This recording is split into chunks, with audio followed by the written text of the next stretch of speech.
Bollywood अभिनेत्री तथा नेपाली चेली मनिषा कोइरालाको एउटा ट्विटले भारतीय मिडियामा हङ्गामा मच्चाएको छ। नेपालले लिम्पुवा धुरासहितको जारी गरेको नयाँ नक्साको सपोर्ट गरेपछि मनिषा भारतमा आलोचित समेत बनेकी छन्। मनिषाको उक्त ट्विटलाई लिएर भारतीय सञ्चार माध्यमहरू तातिएको छ।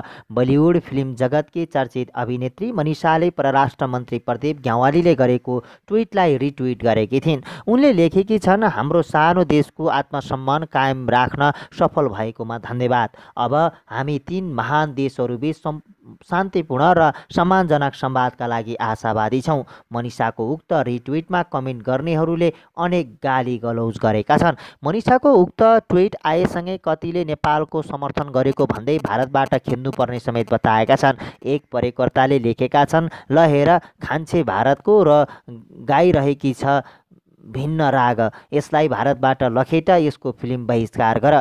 केही ट्विटर प्रयोगकर्ताले नेपाललाई चीनसँग सतर्क रहन समेत सल्लाह दिएका छन्। एकजनाले लेखेका छन्, नेपाल चीनसँग सतर्क रहनुपर्छ, नभए नेपालको पनि हालत तिब्बतको जस्तै होला। यस्तै अर्का एकजनाले, तपाईँ आफ्नो ठाउँमा सही हुनुहुन्छ, हामी भारतीय पनि अब तपाईँहरूले झैँ सोच्नेछौँ लेखेका छौँ। मनिषाको ट्विटलाई कमेन्ट गर्नेहरूले नेपालको कदमलाई रुचाएका छैनन्। मनिषाकै ट्विटमा कमेन्टमा एक व्यक्तिले लेखेका छन्, नेपाल सधैँ भारत विरोधी रहँदै आएको छ र यसको नजर सधैँ भारतको भूमिमा छ। लिपुलेख जस्तै भारतको अभिन्न अङ्गमा जबरजस्ती दाबी गर्नुले नेपालको तुच्छ मानसिकता दर्शाउँछ।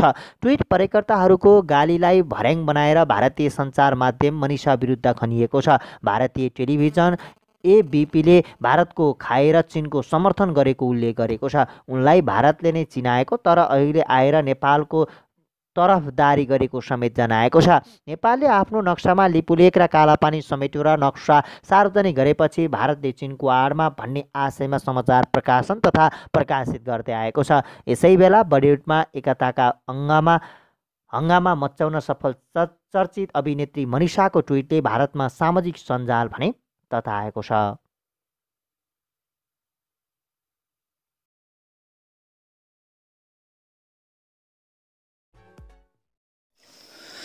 लिम्पुवा धुरालाई आफ्नो नक्सामा समावेश गर्ने नेपालको निर्णयको भारतले विरोध गरेको छ। नेपालको निर्णयलाई एकतर्फी कार्य भन्दै भारतले सो भौगोलिक दाबीलाई अस्वीकार गर्ने जनाएको छ। बुधबार साँझ भारतीय विदेश मन्त्रालयका प्रवक्ता अनुराग श्रीवास्तवले नेपालले सार्वजनिक गरेको नयाँ नक्सा भारतलाई मान्य नहुने बताएका छन्। नेपालले बुधबार दिउँसो लिम्पुवा धुरा समावेश गरेको नक्सा सार्वजनिक गरेको थियो। नेपालले नयाँ नक्सामा समावेश गरेको भूभाग ऐतिहासिक तथ्य र प्रमाणसँग मेल नखाने भारतको दाबी छ। नेपाल सरकारले आज नेपालको परिमार्जित नक्सा जारी गरेको छ, जसमा भारतीय भूभाग समेत समावेश छ। यो एकपक्षीय कार्य कुनै ऐतिहासिक तथ्य प्रमाणमा आधारित छैन। भारतीय विदेश मन्त्रालयका प्रवक्ता श्रीवास्तवले पत्रकारलाई जवाफ दिँदै भनेका छन्, यो सीमा सम्बन्धी मुद्दालाई कूटनीतिक संवाद मार्फत हल गर्ने समझदारी विपरीत छ। भौगोलिक दाबीमा कृत्रिम वृद्धि गर्ने यस्तो कदमलाई भारत अस्वीकार गर्छ, भारतीय विदेश मन्त्रालयले भनेको छ। यसअघि भारतले एकपक्षीय रूपमा नक्सा सार्वजनिक गर्दा नेपालले पनि भारतलाई ठिक यही आरोप लगाएको थियो। भारतले गत कार्तिकमा एकतर्फी रूपमा नेपाली भूमि लिपुलेख समेत समावेश गरी नयाँ नक्सा जारी गरेपछि सीमा मुद्दा पनि चर्किएको थियो। यस विषयमा भारतले निरन्तर एउटै अडान राख्दै आएको बारे नेपाल जानकार रहेको बताउँदै श्रीवास्तवले भनेका छन्, हामी नेपाल सरकारलाई पुष्टि हुन नसक्ने दाबीहरूबाट टाढा रहन र भारतको सार्वभौम सत्ता र भौगोलिक अखण्डताको सम्मान गर्न आग्रह गर्छौं। उनले नेपाली नेतृत्वको थाँती रहेको सीमा सम्बन्धी विषय सल्टाउन कूटनीतिक संवादका लागि उचित वातावरण बनाउनेछ भन्ने आशा गरेको समेत बताएका छन्।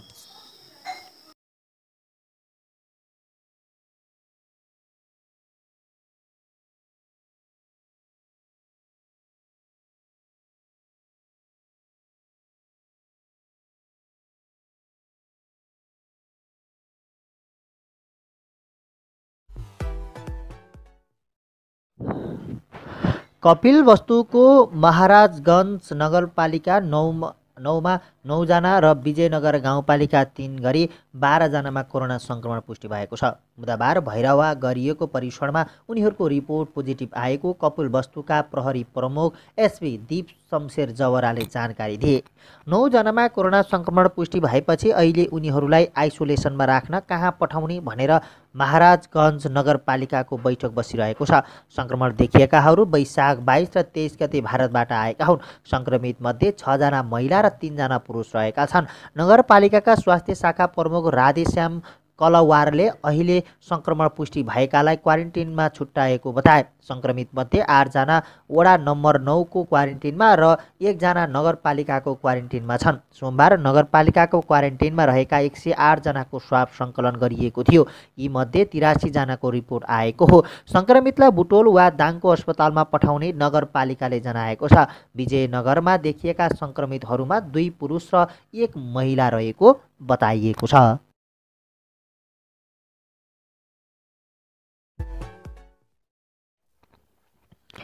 रोल्पा जिल्ला अस्पतालको आइसोलेसन वार्डमा मृत्यु भएका युवकमा कोरोना संक्रमण नरहेको पुष्टि भएको छ। दाङको घोराई स्थित राप्ती स्वास्थ्य विज्ञान प्रतिष्ठानमा गरिएको उनको स्वाब परीक्षणको रिपोर्ट नेगेटिभ आएको हो।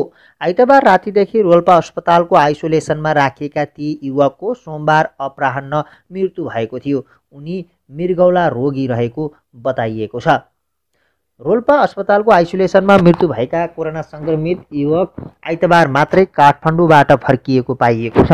रोल्पा नगरपालिका प्रमुख मेयर पुणा केसीले मङ्गलबार बिहान दिएको जानकारी अनुसार 22 वर्षीय ती युवक आइतबार राति मात्रै काठमाडौँबाट गाउँ फर्किएका थिए। ती युवक रोल्पा नगरपालिकाकै वडा नम्बर 1 का बासिन्दा हुन्। उनी लामो समयपछि काठमाडौँबाट आइतबार गाउँ फर्किएका थिए। टेलिफोनमा मेयर केसीले भने अवस्था चिन्ताजनक देखिएपछि उनलाई जिल्ला अस्पताल रोल्पा पठाइएको थियो। अस्पतालले त्यही आइतबार राति 10 बजेतिर आइसोलेसनमा राखेको थियो, तर सोमबार अपराह्न 4 बजेतिर उनको निधन भयो।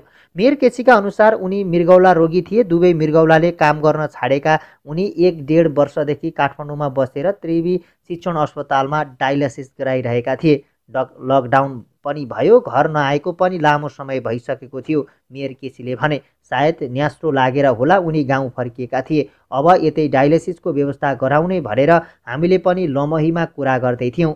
उनी त्यसै पनि मृगौलामा गम्भीर बिरामी थिए। त्यो भन्दा पनि अहिले रोल्पामा बाहिर जिल्लाबाट आएका जो कोहीलाई पहिले अस्पताल लगेर जाँच गराइन्छ र क्वारेन्टाइनमा राखिन्छ। सोही नियमअनुसार उनलाई आएको राति नै रोल्पा जिल्ला अस्पताल लगिएको थियो। बाहिरबाट आएका हुनाले उनमा पनि कोरोना हुन सक्छ भनेर आरडिटी जाँच गरियो, तर त्यसको रिपोर्ट नेगेटिभ आएको रोल्पा नगरपालिकाका मेयर पुणा केसी बताउँछन्। तर पनि उनलाई किन हो चिकित्सकले आइसोलेसनमै राखे। उनले भने सोमबार अपराह्न अचानक उनको मृत्यु भयो। मेयर केसीका अनुसार उनलाई कोरोना थियो कि थिएन भनेर निश्चित गर्न उनको स्वाब दाङको घोराई स्थित राप्ती अस्पताल विज्ञान प्रतिष्ठानमा पठाइएको थियो। अब हामी त्यो रिपोर्टको प्रतीक्षामा छौँ। उनले भने रिपोर्ट साँझसम्म आइपुग्ला कि। मेयर केसीका अनुसार ती युवकमा कोरोनाको कुनै लक्षण भने थिएन। जहाँसम्म लाग्छ उनको मृत्यु कोरोनाले नभएर मृगौलाकै कारण भएको हुनुपर्छ। उनले भने तर पनि उनी काठमाडौँबाट लामो समयदेखि बसेको तथा हस्पिटलमा गएकाले हुन पनि सक्छ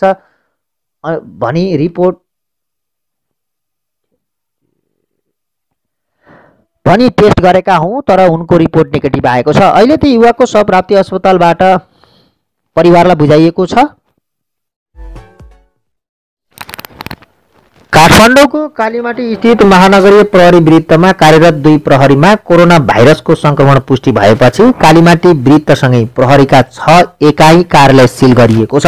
काठमाडौँ प्रहरीका एसएसपी श्याम ग्यावालीका अनुसार कालीमाटी प्रहरी वृत्त र त्यससँगै रहेका महानगरीय ट्राफिक प्रहरी प्रभाग र महिला सेलको कार्यालय सिल गरिएको हो।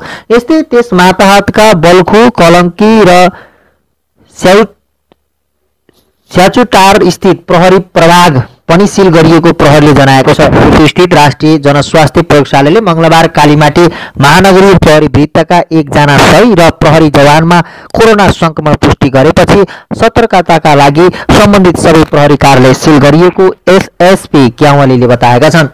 संक्रमित ती 2 प्रहरीसँग नजिकको सम्पर्कमा आएका 214 जनाको स्वाब परीक्षण गर्ने तयारी भइरहेको जानकारी उनले दिएका छन्। बुधबार रूपन्देही र कपिलवस्तुमा थप 13 जनामा कोरोना संक्रमण पुष्टि भएको छ। भैरवा स्थित प्रदेश जनस्वास्थ्य प्रयोगशालामा गरिएको पीसीआर परीक्षणमा रूपन्देही र कपिलवस्तुमा गरी थप 13 जनामा कोरोना संक्रमण पुष्टि भएको हो। प्रयोगशाला स्रोतका अनुसार 12 जना कपिलवस्तु र 1 जना रूपन्देहीका युवकमा कोरोना संक्रमण देखिएको हो। उनीहरू सबैजना भारतबाट फर्किएर क्वारेन्टाइनमा बसेका व्यक्ति हुन्। रूपन्देहीको बेलहिया नाकाबाट प्रदेश सरकारकै समन्वयमा आएर क्वारेन्टाइनमा बसेकाहरूमा कोरोना संक्रमण देखिएको स्रोतको भनाइ छ। स्वास्थ्य मन्त्रालयले भने यसको औपचारिक जानकारी भने दिइसकेको छैन।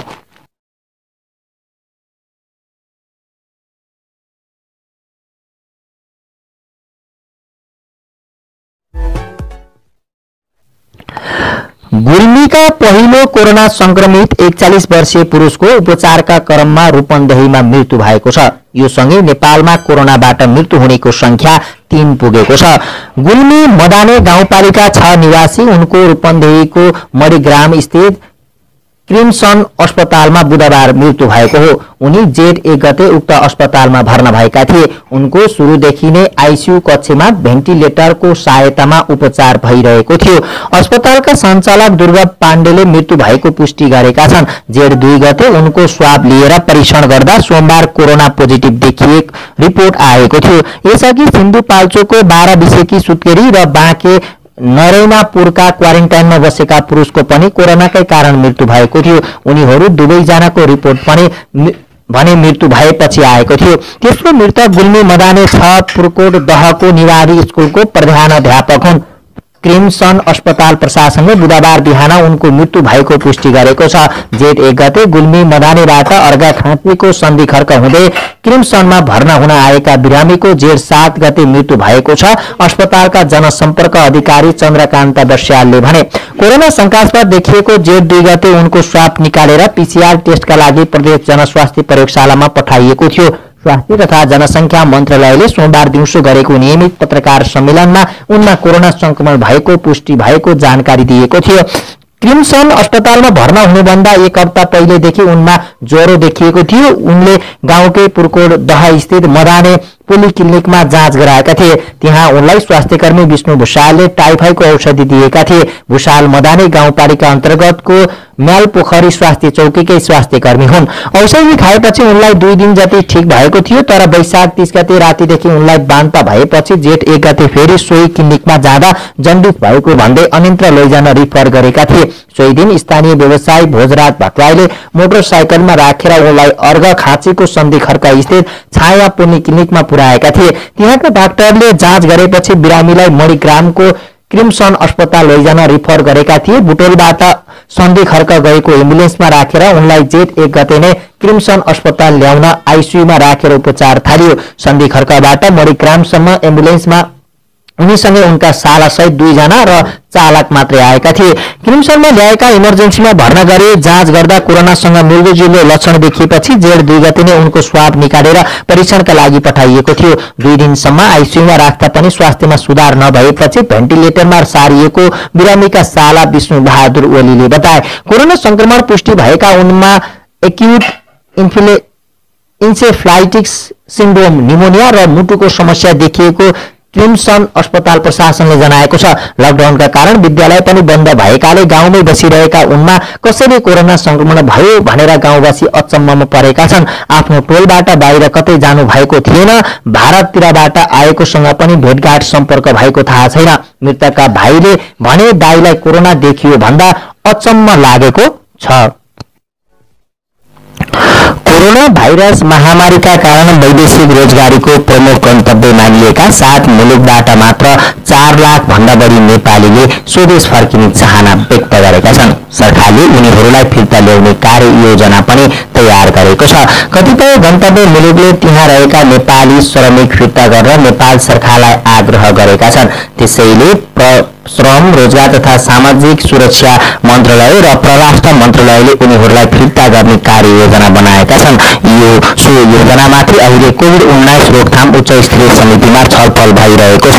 मन्त्रालयका स्रोतका अनुसार प्रमुख गन्तव्य मुलुकबाट मात्रै रोजगार गुमाएका 4,07,000 नेपाली स्वदेश फर्किने आकलन गरिएको छ।